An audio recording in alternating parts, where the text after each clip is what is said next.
LMD Magazine and EFM present Biz Talk, taking an in-depth look at today's biz landscape. Welcome to another edition of LMD EFM Biz Talk. Today we're speaking to inclusion consultant for the International Foundation for Electoral Systems, Mr. Ishan Jaleel. Good morning, Mr. Jaleel, and thank you for joining us today. Good morning. To start things off, you participated in the third session of the Junior Chamber International's event BizMeet, which focused on the topic of diversity and inclusion for sustainable growth. What was your focus on? My focus is on inclusion and also diversity, because when it comes to disability, people think of disability as a problem. But I see, and lots of people in the disabled community see, and also people who are friends of disabled see disability as a part of human diversity. And I want to put across that message to all of you who are listening to this program, to take it to your heart that disability is not a burden or is not a challenge. It's a part of human diversity. That's exactly what I want to focus on in BizMeet 2016. How far would you say Sri Lanka has come in facilitating the disabled? So to answer your question, I'm cautious but I'm optimistic, because Sri Lanka has come a long journey in the field of including disabled persons. In this year, 2016, the government ratified the UN Convention on the Rights of Persons with Disabilities, and that was a fight which we as disabled persons fought since 2007. We have been pushing all the governments in this country to make sure, the previous government and also this government, to make sure that the UN Convention on the Rights of Persons with Disabilities, or UNCRPD, be ratified. And finally it happened this year. But just because it was ratified, we can't just sit back, relax and enjoy ourselves. We have to think about ways in which persons with disabilities are included in a more sustainable way, included in a more meaningful way in social life, especially referring to BizMeet. Of course, my focus would be on employment, how disabled persons have to be integrated into the mainstream employment sector.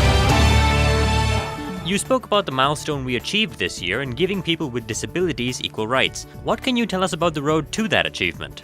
Yeah, so in 2007, the UN adopted a Convention on the Rights of Persons with Disabilities, and it was open for signature and ratification by all countries in the world, all UN member countries.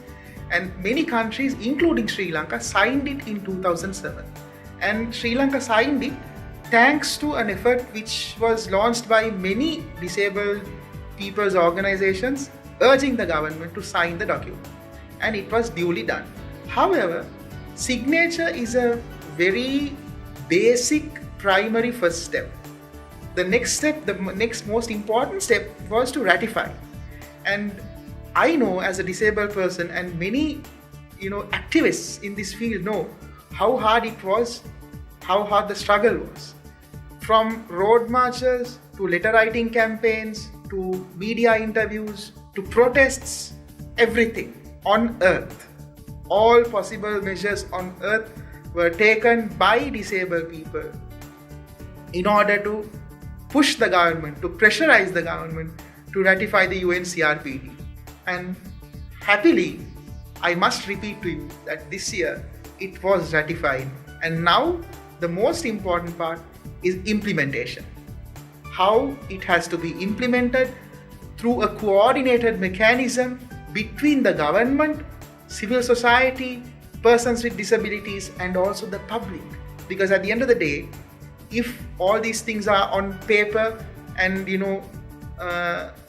passed, but if the public doesn't understand this, it doesn't make sense.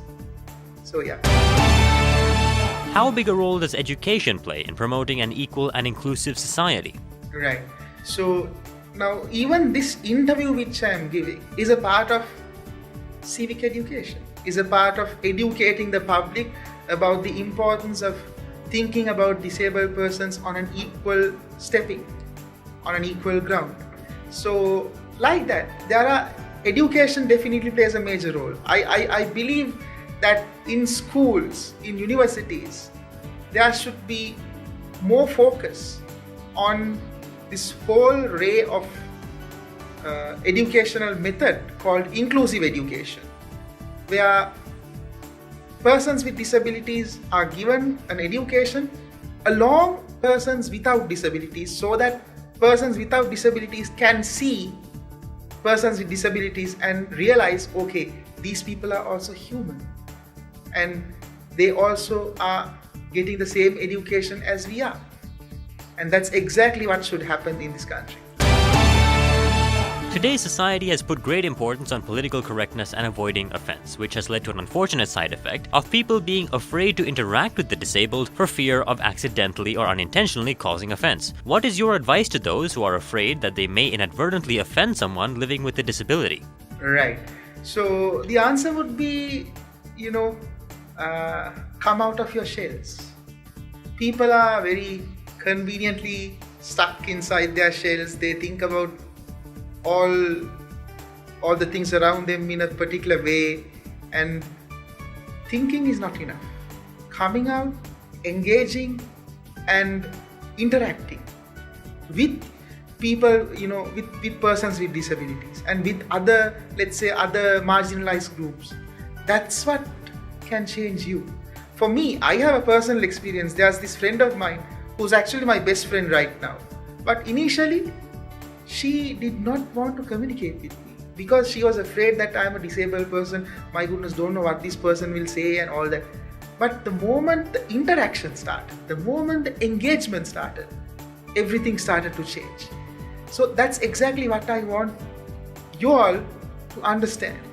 People can, I know that lots of young people would be listening to this program, and me being a young person, I know the feelings of young people. There are lots of you who are out there who are doing amazing things, who are posting amazing stuff on Facebook and all that. So yeah, I don't mind people being Facebook heroes, but come out of it.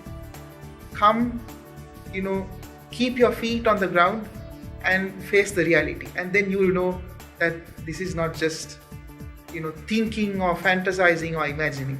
It's coming out and being there and doing it.